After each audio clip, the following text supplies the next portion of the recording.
afternoon. Opening prayer. The energy of love is within us and is us. Whole and complete is the I am that we are. We awaken to the truth of our being. We will this be done within and without. May we come to recognize that we receive all that we give. We know that we have forgotten ourselves when we forgive others of all grievances held within our minds. May we not be led into temptation by the voice of separation, but instead may we transcend all illusions.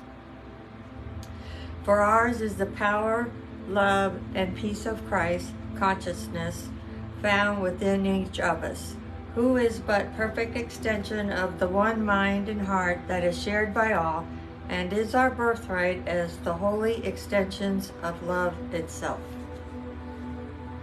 Our affirmation of faith: we believe in one God, the author and energy of all life, whose love sustains the universe and all things found within it. Our 5 Christ principles. 1. There is only one energy in the universe. That energy is love, at all times, active in everyone, everywhere. 2. We are the divine energy of love, and that energy is found throughout the universe and in all things, whether seen or unseen. 3. We create our experiences by what we choose to think, feel, and believe, thereby establishing our responsibility for our own choices. 4. Through opening our heart center, we connect with the energy of love and bring out the Christ within us. 5. We express our desire to be of service when we live and demonstrate the Christ consciousness in all our affairs. Live and live a little bit more, love and love a little bit more, and give a little bit more. Thank you.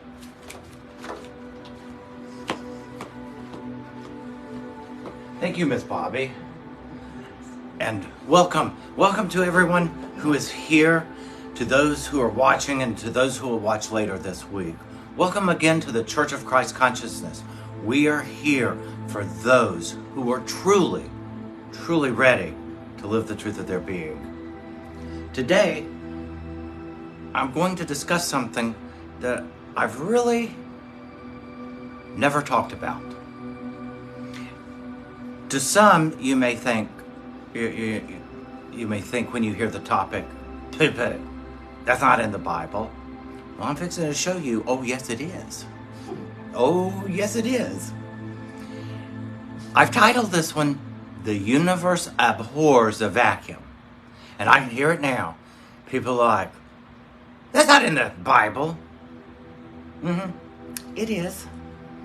It most certainly is. So I'm going to ask Miss Penny if she would come up. As y'all know who are here and those watching, you know that I'm blind, so I'm going to ask her to read Matthew 12 verses 43, 44, and 45, and I will show you exactly where the universe abhors a vacuum.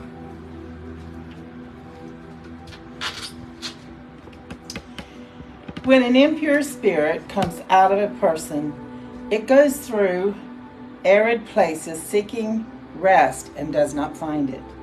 Then it says, I will return to the house I left. When it arrives, it finds the house unoccupied, swept clean, and put in order. Then it goes and takes with it 7 other spirits, more wicked than itself, and they go in and live there. And the final condition of that person is worse than the first. That is how it will be with this wicked generation.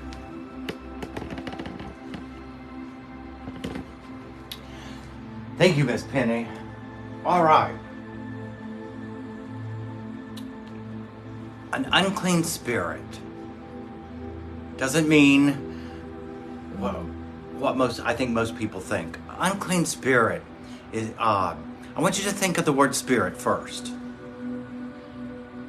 Well, we think of the Holy Spirit, the Spirit of God, but alcohol is called a spirit, right? We can have team spirit. Today's Super Bowl Sunday, so we know that there are two teams playing, and each one has its the people who support that team and will show their team spirit. Spirit is just a thought. It is what is there. An unclean spirit is just a negative thought and feeling. It can be even a negative belief. All right?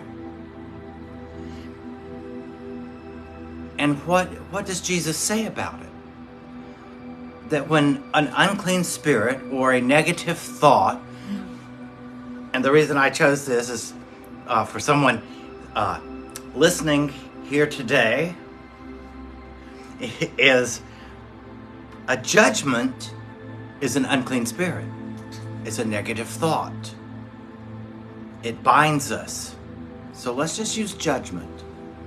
Well, what is the remedy for a judgment? Forgiveness. We forgive ourselves for making the judgment, forgive the other person for what we think they did. Then what do? We bless it, and we send it on its way. That's the part of the verse, the Bible verses, the house is clean. Well, if you will go into the dictionary and follow the word house means mind. Not a literal house. Remember, he was speaking a parable, trying to get people to understand. Well, a house means the mind. So if you've made a judgment and you do your forgiveness work, you sweep it up, as he said, put the house in order, but the house is empty. The mind is empty. By the way, that's a vacuum. When something is empty, that is a vacuum. That's why we consider space to be a vacuum. And the universe abhors a vacuum. It will do everything it can to try to fill that vacuum. Well, you've done your forgiveness work. You've swept out all the house is tidy and clean. The mind is tidy and clean. What did you not do? You left a vacuum. You left a vacuum. So the unclean spirit, the judgment, rises and says, they left it vacant. It's empty. And it says, come on, friends, let's party. So now there's more. There are more judgments that will rise. Party, absolutely. Party. Kind of like this evening will be with the Super Bowl party. Because there's more. And Jesus said, the person that happens to is worse off by far than they were the first time they told to get rid of the judgment, to forgive it.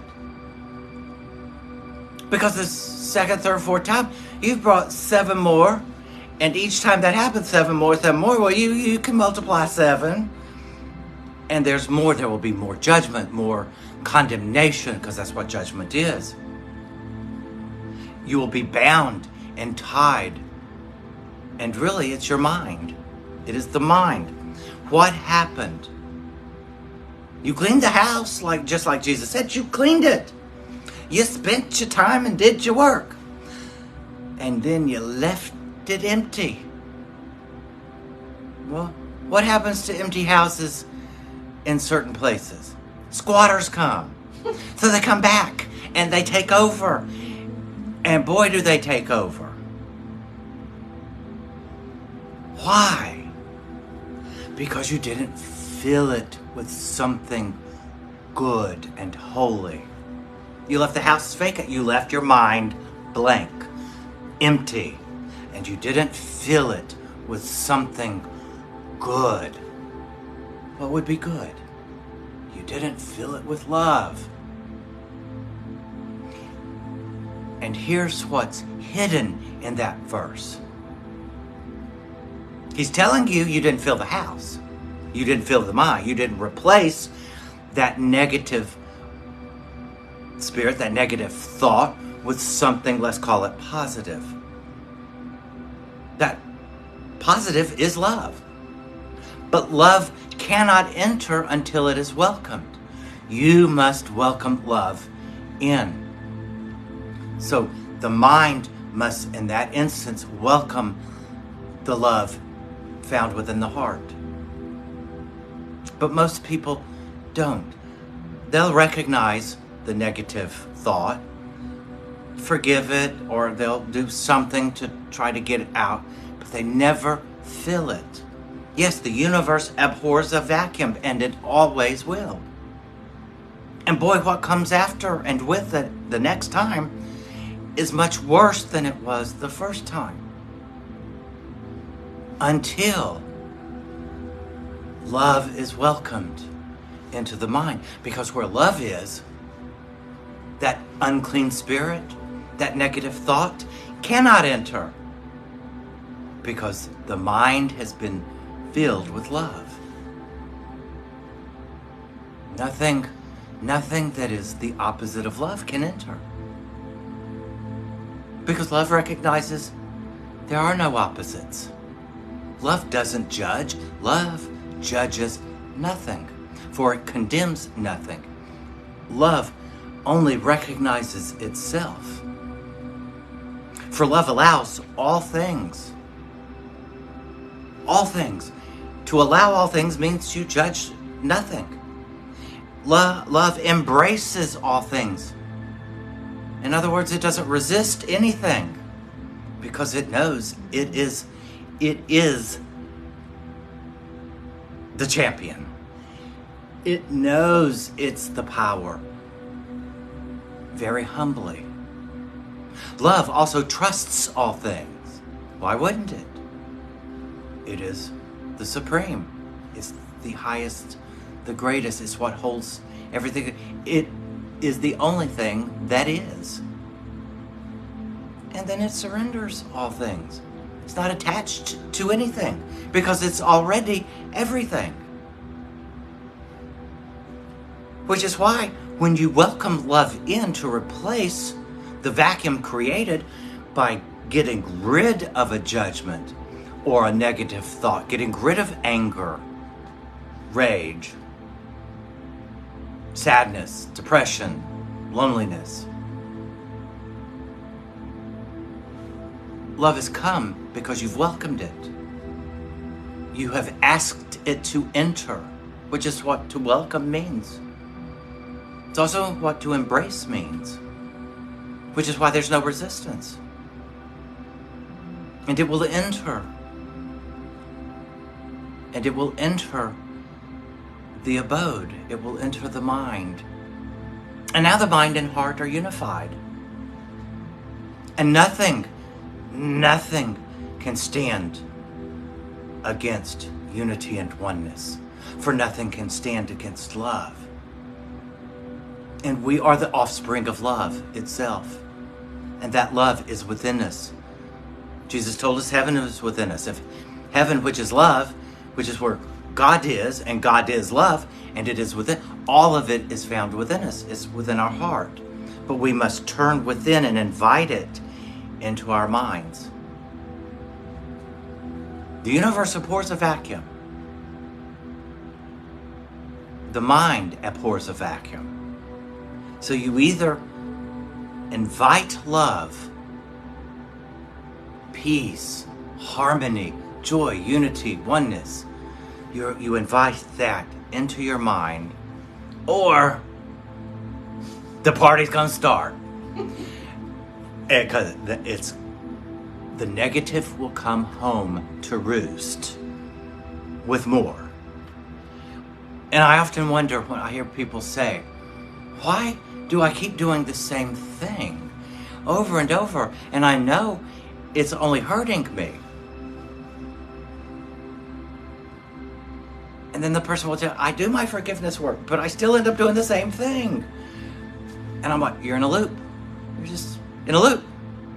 How else can you not be in a loop? You do your forgiveness work. Yeah, cool. Yay, you. But you didn't follow it up with inviting the love in. You must invite the love in. It doesn't just come in without an invitation. It must be invited. In other words, God, the Christ, must be invited into the mind. It's already in the heart, but it must be invited into the mind. That's where most people fail themselves. They don't invite the love into their mind, which the love itself is what protects the mind from being attacked by those unclean spirits, those negative thoughts. The mind is so full, how can you entertain a judgment? When the mind is full of love, how can you entertain a judgment? How can you condemn anything? How can you be angry at anything? When the mind is full of love, it can't. Period. For you must also invite the unclean spirit in. So when you have a judgment or you condemn something or someone, you have invited that. Well, you can disinvite it. We call that forgiveness. But take the next step. That's what Matthew 12, 43, 44, and 45 are trying to get us to hear. But why do we not talk about it? Why do you not hear it? Is it because people don't get it? Well, we live in the age of technology. We've passed the age of reason. But why aren't we talking about it?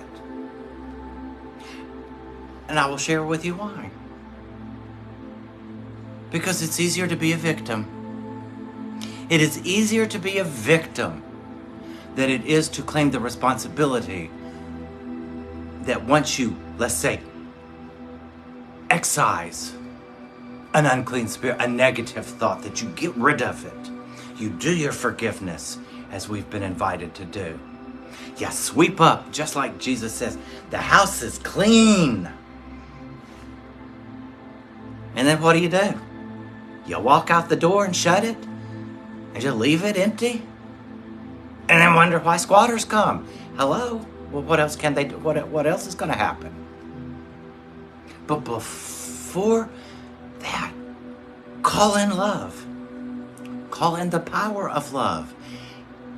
The protection of love. And when they return, you won't know it, for the door will not be opened.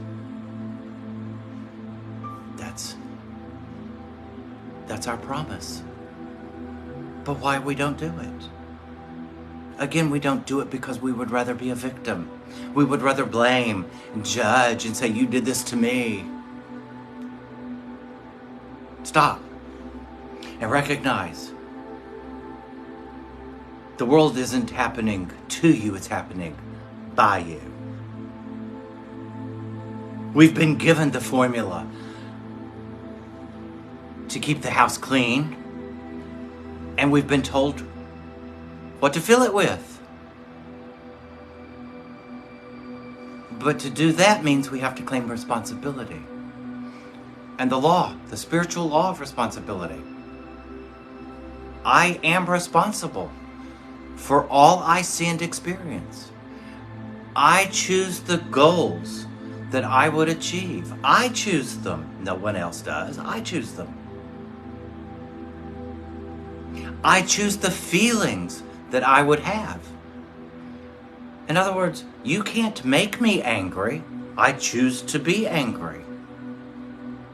That's my choice. I am responsible. And everything that seems to happen to me, I asked for and received as asked. I am responsible.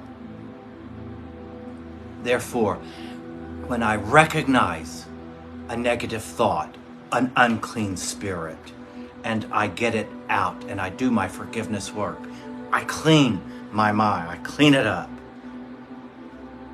But if I don't follow through and invite love in where that negative thought was, I've left a vacuum. There's no one else to blame for the return of judgment, and wonder why all of a sudden I'm judging more and more and more and more. Because I didn't listen. It's all on me.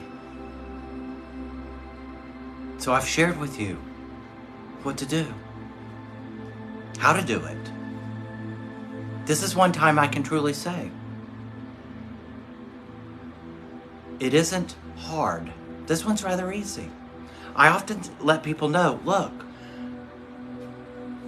to live a life that is truly happy and free, so that you know what love is. You live in love. You live in peace. Often it isn't easy, but it's worth it. But when you recognize that the universe abhors a vacuum, that's not hard. When you pour something out, pour something back in. When you pour out the negative, pour in the love. Fill it. Fill that empty space. And see really how quickly your life changes for the better. You have that power. It's your choice. And you are responsible. Thank you. Ms. Penny, would you lead us in meditation?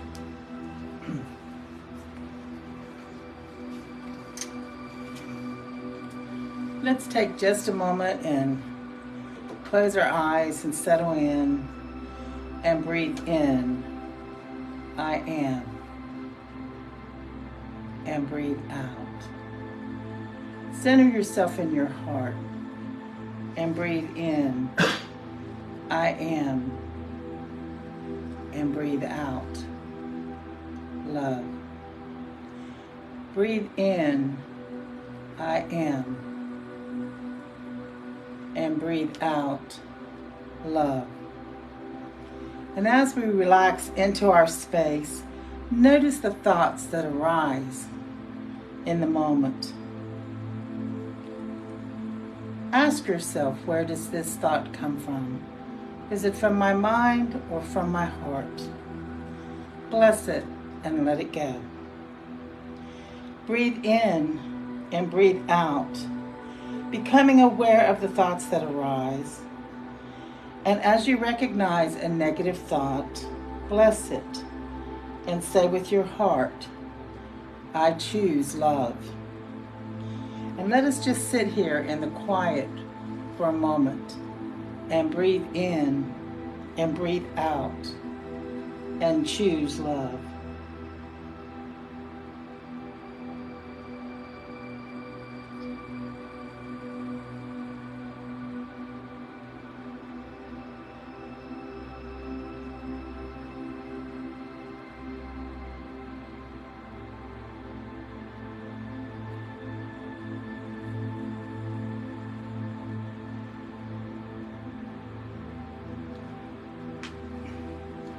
And as we go about our week, become aware of your thoughts. As you pass people on the streets, as you busy yourself with your responsibilities, check your heart, check your mind. Where is this thought coming from? And bless it, and in each moment, say, I choose love.